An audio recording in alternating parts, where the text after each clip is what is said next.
Muy buenas, Delia, bienvenida. Bienvenida a la plataforma de Doctor Adicciones. Bueno, me gustaría que te presentases y contases un poco cuál es tu formación y cuál es tu experiencia a grosso modo. Vale, pues mira, yo soy psicóloga, soy licenciada en psicología, me licencié en el año 93 en la Universidad de La Laguna, soy canaria, y bueno, pues desde el 93 estoy trabajando en este campo, especializada concretamente en el mundo de las adicciones. O sea que llevo pues más de 20 años ya en este mundo. Em, Básicamente, esa es mi trayectoria, la que he llegado hasta ahora. He atendido otro tipo de patologías que forman parte de la psicología, como temas de depresión, crisis de ansiedad y todo un poco el genérico de lo que abarca la psicología, pero estoy especializada en adicciones. Tengo también un curso de experto universitario especializado en psicoterapia y mi orientación es la cognitivo-conductual. Vale, si una persona que tiene una adicción o un familiar tiene este problema dentro de la familia, ¿qué es lo que tiene que hacer? ¿Cómo le puedes ayudar? A ver, al familiar, a ver, pues tendremos que dividir en dos partes. Una Vale. cosa es el familiar y otra cosa es el adicto en sí. Con respecto al familiar, hay que psicoeducarlo. ¿Qué significa esto? Darle pautas de cómo se debe de tratar a un adicto, ¿vale? Un ejemplo muy, muy breve que te pongo. Por ejemplo, si tiene a una persona adicta en casa y llega una noche, pues hasta arriba de la sustancia que sea, no es el momento adecuado, justo cuando llega, echarle la charla, sino hay que esperar a que pase el efecto y cuando esté sereno es cuando se debe hablar con él, porque si no, lo que vamos a conseguir es que entre en negación, que se ponga agresivo y que tenga conductas disruptivas, que es lo que no deseamos. Y entonces se frustra el adicto y se frustra la familia. Entonces, eso por un lado. La parte más importante del tratamiento, de la ayuda hacia el familiar es psicoeducarlo. O sea, cómo hacer para tratar con el adicto. Y con respecto al adicto, en función de qué tipo de sustancia consuma, cuál es su historia de consumo, qué cantidades consuma, porque hay varios grados de severidad en el problema adictivo. O sea, el problema es el mismo, pero hay distintos grados de severidad. En función de eso, pues ya sería un programa concreto para esa persona, porque yo lo que sí hago es personalizar el proceso de intervención con cada paciente. Vale, joder, perdón, me está dando el ataque de tos. Vale. ¿Cómo se pueden poner en contacto contigo? Pues mira, fácilmente se pueden poner en contacto conmigo a través del número de teléfono que figura en la web y yo gustosamente les atenderé. Además,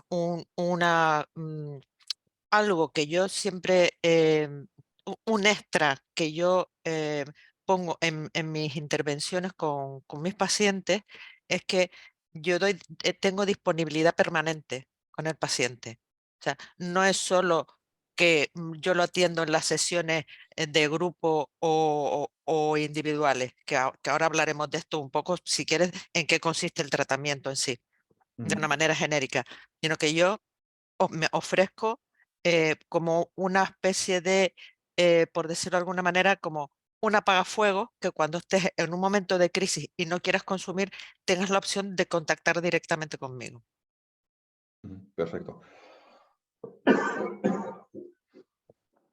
Vale, ¿cómo sería el tratamiento? ¿Cómo es la terapia online El que proceso. realizas con los pacientes? Vale, mira, yo lo que normalmente hago siempre es, primero, evidentemente, conocer al paciente y suelo hacer la primera consulta gratuita, ¿vale?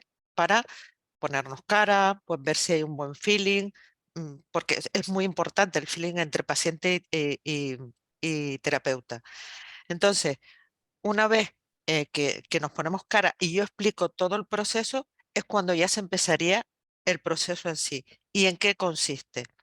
Pues en la primera sesión pues yo le haría una serie de preguntas de cómo es su problema adictivo, un poco su historia genérica, en qué situación está, si vive con alguien más en casa o no. O sea, preguntas muy, muy básicas para yo hacerme una composición del lugar de cómo voy a enfocar el proceso.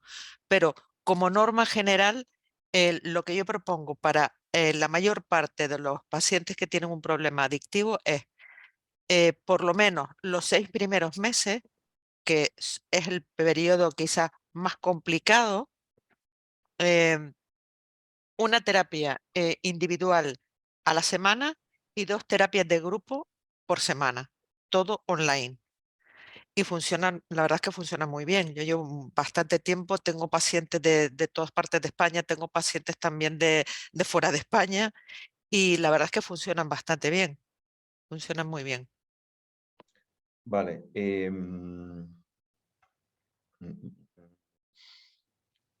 ¿Cuánto, pues que no sé, cuánto dura un tratamiento? ¿Cuánto puede durar un tratamiento?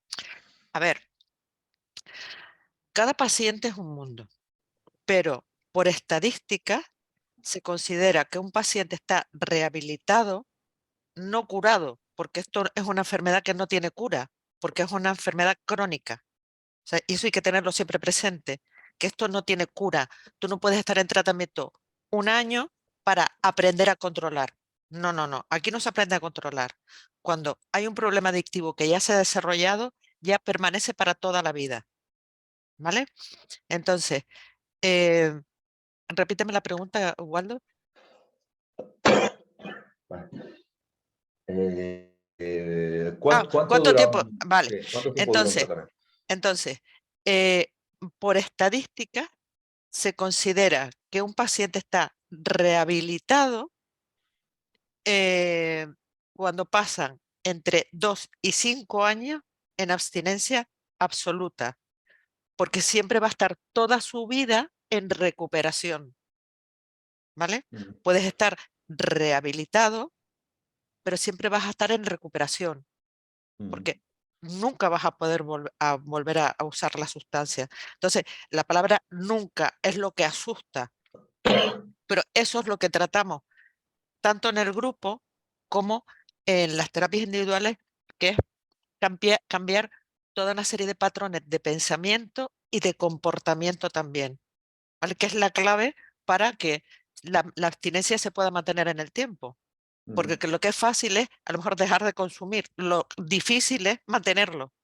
Y para mm, poderlo mantener, tenemos que llevar a cabo toda una serie de cambios de patrones de comportamiento y de pensamiento. mm.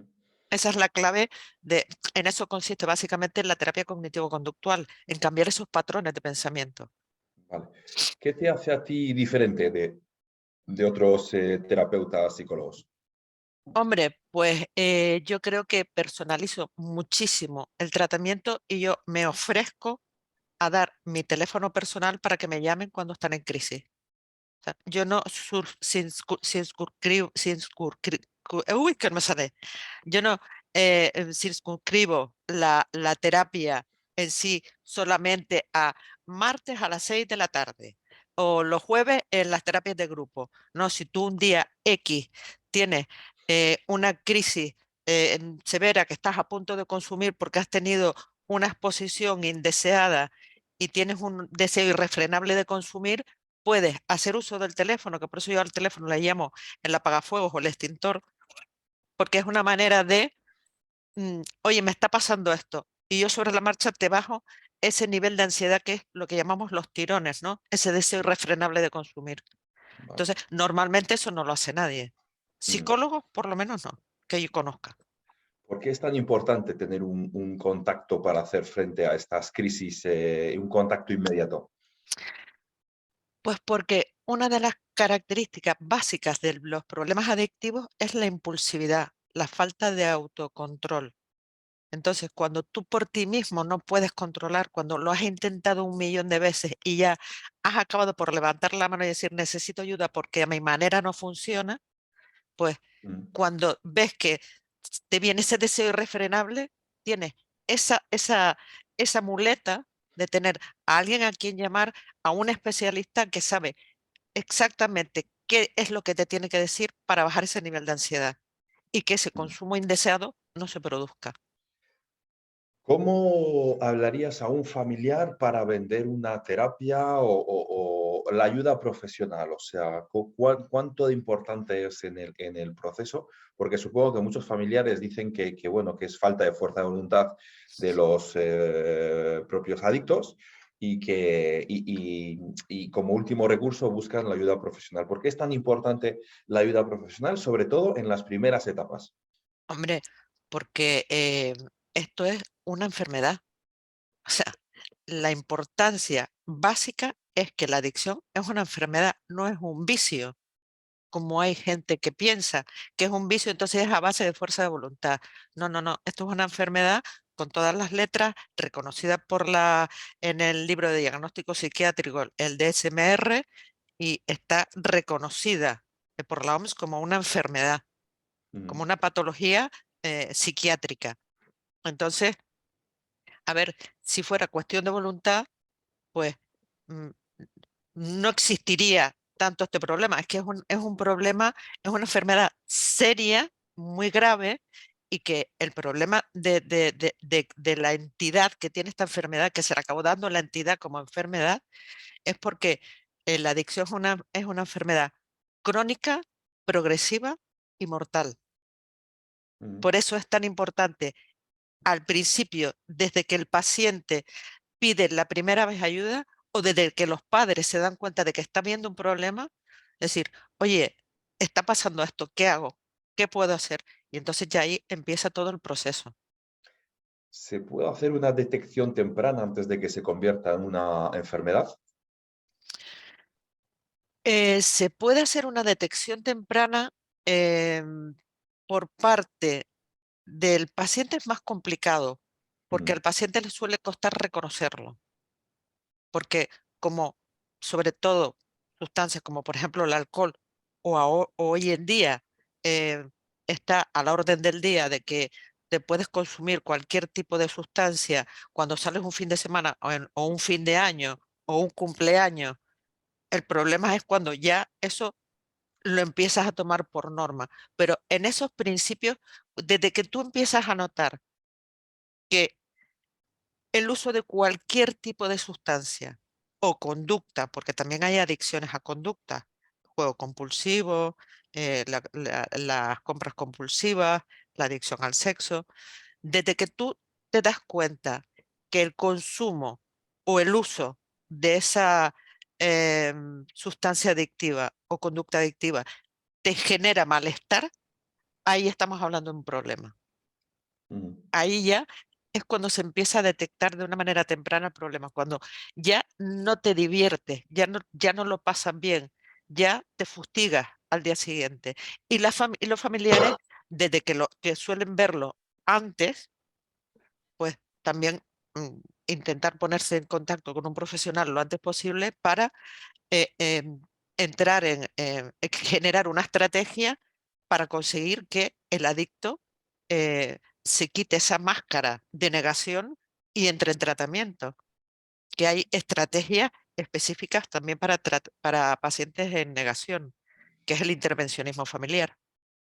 vale, cómo estructuras tú una terapia? ¿Qué es lo que trabajas en una terapia con un paciente? A ver, primero, pues hay que hacer, a ver, es que depende de varias fases, Ya. ¿no? Entonces, al principio, por ejemplo, la primera, yo me tengo que hacer una composición del lugar donde se hace la anamnesis del paciente, pues un poco de su historia de vida, de su historia de consumo, de si vive con alguien, si no, porque es muy importante saber si vive o no solo o con alguien, porque cuando estás solo es más complicado llevar un proceso donde siempre necesitas algún tipo de apoyo, ¿vale? Pero eh, una vez se hace esa primera identificación general del problema y de la situación de todo tu entorno familiar, laboral, social y personal, pues ya entraríamos a identificar cuáles son todos aquellos disparadores o aquellos patrones disfuncionales que te llevan a consumir. Y debajo de eso siempre hay algo. Y es lo que investigamos en la terapia individual. En la terapia grupal consiste más en aprender a lidiar más con las culpas, eh, encontrarte con grupos de iguales y ver que no eres el único que lo está pasando fatal o no eres el único que has hecho cosas disparatadas. Entonces te ayuda mucho a aliviar esa culpa y a expulsar, a vaciar mochila, como se suele decir. Pero bueno, todo va un poco por fases, ¿no? Y también depende mucho de qué tipo de sustancia adictiva es la predominante y la predisposición del paciente también es muy importante. O sea, que en resumen sería muchas veces localizar cuál es puede haber un posible problema debajo no Claro, tratado y localizar también cuáles son esos disparadores para dar exactamente, herramientas efectivamente. al Y de usuario. ahí, exacto, y de ahí es a lo que yo me refería con un cambio de patrones comportamentales. Cuando Ujú, tú inicias un proceso, tienes que tienes que cambiar esos patrones de comportamiento para no, de momento, al principio, no exponerte innecesariamente a esos disparadores hasta que tú tengas las herramientas suficientes para pasado un tiempo largo, ujú, por lo menos mínimo 1 o 2 años, ya tú puedas volver a tener una vida totalmente normalizada, ujú, porque se puede tener una vida normalizada en abstinencia. ujú. Antes has contado que es más fácil cuando se está con más personas alrededor. ¿Cómo participan los seres queridos en todo este proceso, en una terapia? Hombre, en el proceso, más que en la terapia, en el Ujú, proceso de recuperación.